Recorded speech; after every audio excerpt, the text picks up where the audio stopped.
Blood Rule, aka Megabuzz. In today's video, we're going to be talking about and playing a deck that had fallen out of the competitive scene a little bit recently, but I still think that the deck is good and has potential to perform very well. So, before we jump on the deck list here, though, don't forget to leave a like, smash the subscribe button, because I really do appreciate all of your guys' support.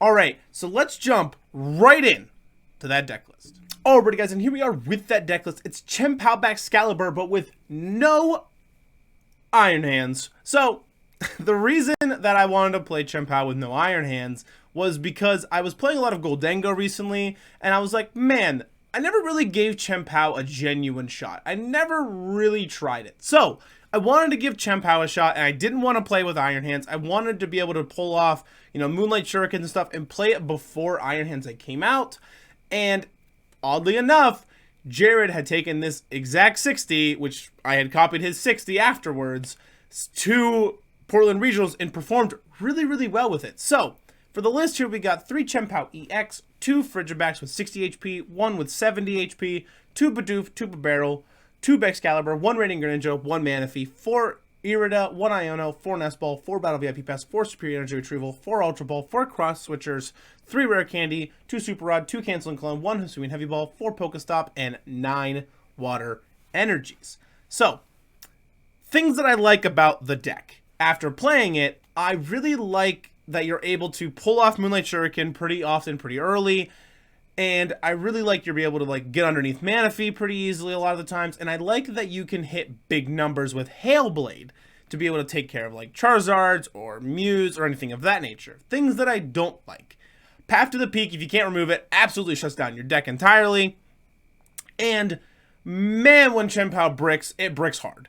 And sometimes it's a little bit difficult to get out from underneath that brick hand. However, we played Bibarel for that reason, but if you have more than 5 cards in your hand, it doesn't help a lot. And there have been times where I PokéStop to try to get out of it, and it makes it worse. So when it bricks hard. But I feel like in a best of 3 format, Chien-Pao is a good pick, because if you brick one of those 3 games, you still have the other 2 to be able to pick it up. In a best of 1 format, not so much, because, well, it's one shot, one opportunity, and if you brick, you kind of lost it. So, let's jump right in to that gameplay. Alright guys, and here we are with that Chien-Pao Baxcalibur gameplay. Starting off with our coin flip here, our opponent does pick tails, and unfortunately don't end up getting it. It is heads, and we do elect to go first. And the reason we want to go first is because we want to be able to evolve our Frigibax into Baxcalibur and our Bidoof into Bibarel as fast as we possibly can. So we got a pretty okay starting hand here. We got Chien-Pao, we got a Frigibax, we got Battle VIP Pass, which is always nice to see in your opening hand. So we're doing okay. We're able to Battle VIP Pass, bench your Greninja if it's in the deck, and then be able to conceal cards. So we are going to Battle VIP Pass, grabbing a Frigibax and that Radiant Greninja, and I should have prize checked, but I just didn't. I was like, oh yeah, we're going fast. So we're going to Shivery Chill, get 2 energies, discard those, get an Ultra Ball and a Nest Ball, grab a Bidoof, and then attach and pass. So now we're in a pretty okay position, because if I top deck the Baxcalibur, I can just Rare Candy into it. I also got the Ultra Ball if I can't find it or don't get it. So we're doing okay. Our opponent here going to Battle VIP Pass, and they're going to bench a Squawkabilly and a Radiant Venusaur. Now, the interesting thing is they're going to double bench Chestnut. Now, Chestnut is a very unique card with its ability Needle Line. Whenever a Chestnut takes damage, even if it's KO'd, it'll take 30 damage counters on that attacking Pokemon. So, and that triggers for each Chestnut. So, Chestnut's a really cool card against decks like Gardevoir. You hit weakness into Roaring Moon and to Charizard, which is nice. So, the deck is a very rogue deck, but a pretty cool deck at that. And with a touchdown attack, 130 damage, be able to heal 30 off this Pokemon, gets pretty bulky, put Bravery Charm on it, you get the 280, pretty nice. So, they're going to put up that Squawkabilly here, they're going to be able to motivate this turn if they want to, they're going to Squawk and Seize to discard their hand, get a nice fresh 6, they're going to attach that Bravery Charm, and our hand isn't too bad either. We got double Ultra Ball, so we can find our way into a Bibarel if we want, we could find our way into a Baxcalibur, but we need a Rare Candy, so we're going to bench or play the PokéStop. We're going to Shivery Chill, And then we're going to roll this PokéStop here soon. But first, I want to Ultra Ball, and I want to discard Canceling Clone and a Water Energy to grab a Bibarel. The reason I do it that way is because I don't need the Manaphy in this matchup at all, or a Canceling Clone. I don't need anything like that, right? So we don't need any of that stuff because I now know that they're not going to try to pull off any Radiant Greninja attacks, right? So we're going to conceal cards to draw 2. And now I'm like, okay, well, I can't really do anything, so we're going to Cross Switcher up the Radiant Venusaur. I'm going to attach, retreat, and then I'll be able to Industrious Incisors afterwards, before I Shivery Chill. So Industrious Incisors, draw 2. And at that moment, we're kind of like, you know, if we get into any way to get into Baxcalibur, we're in a pretty good position. But we don't. But we still got the PokéStop. If they remove that PokéStop, we have another one in our hand.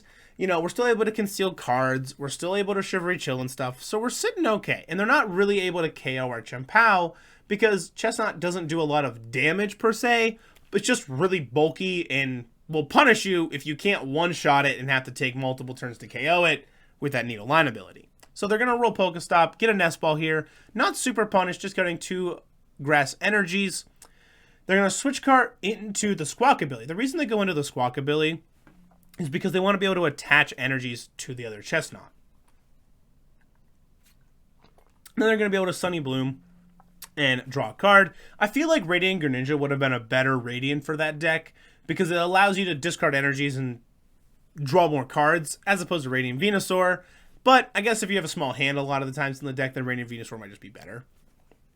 So we're going to Shivery Chill and get a Water Energy. And then I realized that my other Baxcalibur is prized. So I got a Super Rod in the other Baxcalibur, or my Baxcalibur that was in my discard pile. So now I'm like, all right, we're going to, you know, Ultra Ball, discard all these.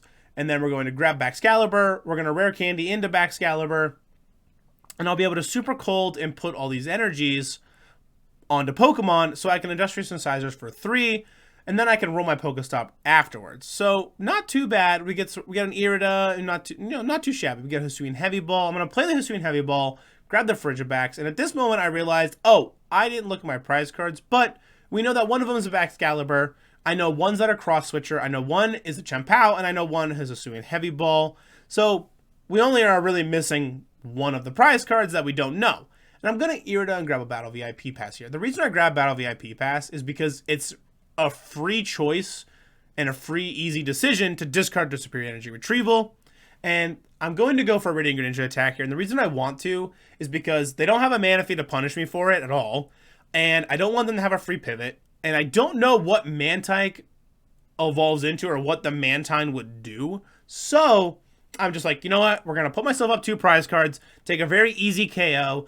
They're probably going to KO this back with a Chestnut for 130 damage, but we're going to put them on odd prizes with that, and I can always just put Greninja back into the deck, but it doesn't look like they're going to be benching too many baby Pokemon again. They've kind of got stuff set up. They're going to try to start getting the Needle Line rolling. They're going to try to start attacking with Chestnut and try to put me in a position where I have to take damage because I want to. They want me to try to 2-shot these Chestnuts.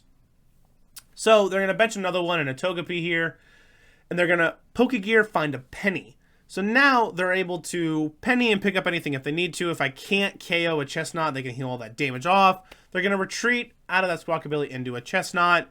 And then they'll be able to touchdown for KO on this Radiant Greninja. But I'm still in a pretty okay position. We got 2 Chien-Paos going. We got Superior Energy Retrieval in the hand. We got a PokéStop and stuff rolling here. And I'm just like reading and making sure I understand what Chestnut really does.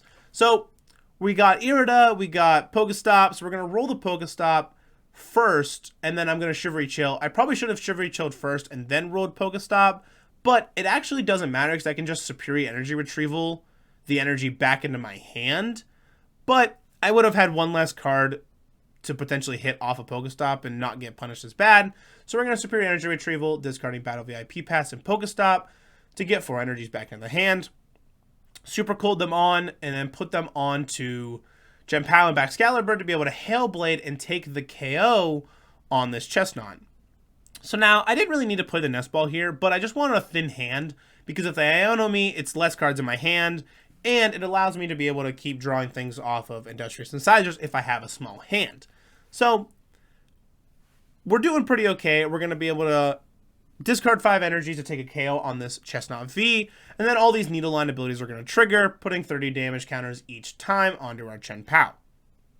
So now we're going to take 2 prize cards, and we're going to get a Baxcalibur and a Water Energy. So now we're kind of just hoping that our opponent doesn't Iono us, because if they Iono us, then we're going to lose the rare candy in our hand, and we're going to lose the Baxcalibur that we could evolve into. We're going to lose the Spirit Energy Retrieval and stuff, but I could always just Industrious Incisors and drop to 5 and roll the PokéStop as well.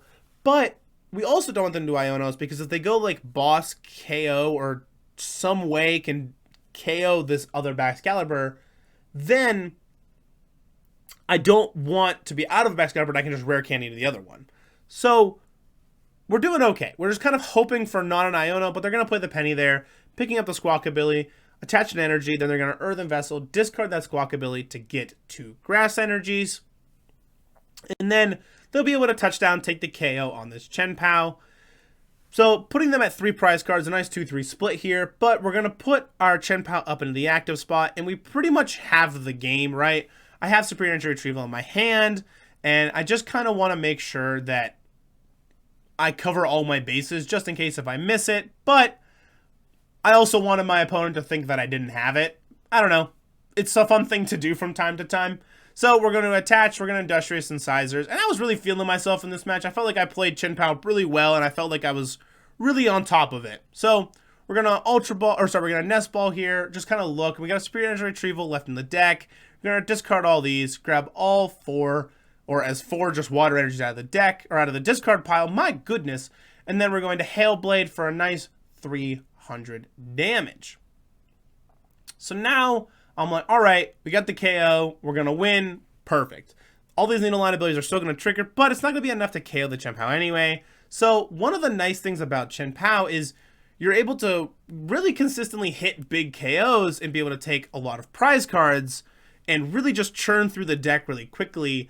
And being able to get all these energies to reoccur is really nice. Even though they had that needle line ability, it didn't matter because Chien-Pao can hit that big KO to be able to just one-shot it and not have to worry about it, as opposed to other decks where they might have to two-shot the Chestnut and really get punished for that needle line ability. So Hail Blade being a really good attack. We got the Radiant Greninja play early on in the game, which really set us ahead in prize cards as well. And we weren't really able to get punished with that Radiant Greninja attack or the Hail Blade attack really at all either. So let's jump right in to that outro. Alrighty guys, and that's going to do it here for our Chien-Pao Baxcalibur deck. I'm going to make sure to put the deck list in the description, so if you guys want to try it out for yourself, you'll be able to. It is Jared60 from Portland Regionals, so big shout out to Jared for that. Also, if you haven't yet, don't forget to leave a like, smash the subscribe button, because I really do appreciate all of your guys' support. Alrighty, I'll see you in the next one. Peace!